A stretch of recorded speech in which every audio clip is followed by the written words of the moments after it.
Hi everyone, nice to be back.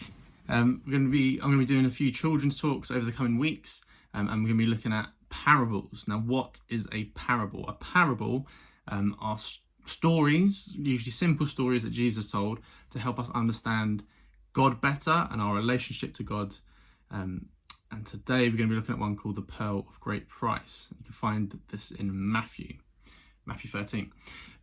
Now, this parable is all about what you value, what is precious to you, what you would do to get that thing that was really precious to you.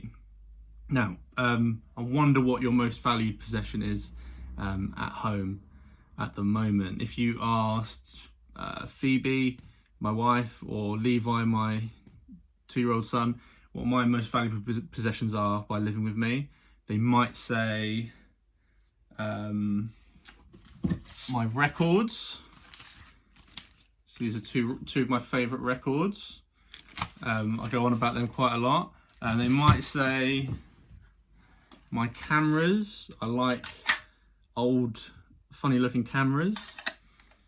At the moment, they'd probably be saying golf clubs. Might be my most valued possession at the moment, but they're not. They're not.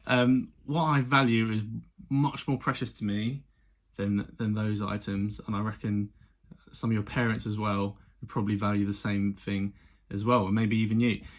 So let's see what it is. Now we're going to read Matthew 13, verse 45 to 46. Very short. Like I said, these are simple stories. Let's see what we'll talk about. Okay, verse 45. Again, the kingdom of heaven is like a merchant in search of fine pearls, who on finding one pearl of great value, went and sold all that he had and bought it.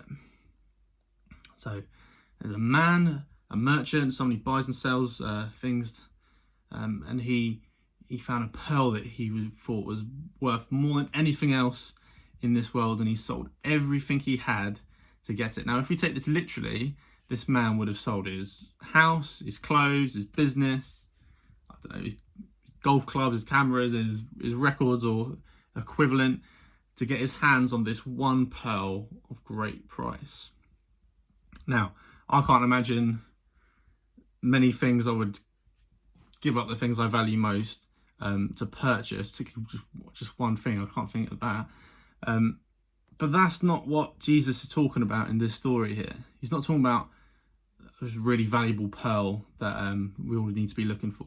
He's talking about being saved. He's talking about having a relationship with God, and Jesus is the way to do that. Jesus is the way that we can know God and we can be saved. Now, God knows that we can never pay a price to get us into heaven. Okay, we can't get our credit card or cards out or sell our possessions to get into heaven. We can't even just be good. That's not even good enough to get us into heaven. But God sent his son Jesus to die on the cross, and he has already paid the price for us. And all we need to do is trust in him. And isn't that amazing? When you think of the things that are most valuable to you in your house, sometimes they're the things that are most expensive, things you might have to give a lot to. But here we're being told that Jesus has done this for us. He's already paid the price, and we just need to accept him. How amazing is that? How amazing is that? Now, does it mean that God isn't going to ask us to give up some things? Of course he will. I mean, God doesn't want us to have anything in our lives that are going to take us away from him. But when we realise what we're getting in return, a relationship with God and heaven to go to in the future, then of course it's worth it. Of course it's worth it. Now, is God going to ask us to give up some things? Of course he will. God wants to have a really close relationship with us, so he doesn't want us to have things that will get in the way of that we'll care about more than we care about him. But of course it's going to be worth it.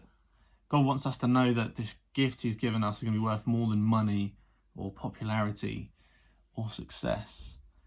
I mean, God has sent his son to die on a cross to give us the best gift we could possibly have. The question is for you today, are you willing to accept it? Maybe there's something you want to talk to your parents about, or go and read Matthew 13 yourself to learn a bit more about it. But until next week, we look at another parable. Stay safe and hope to see you soon.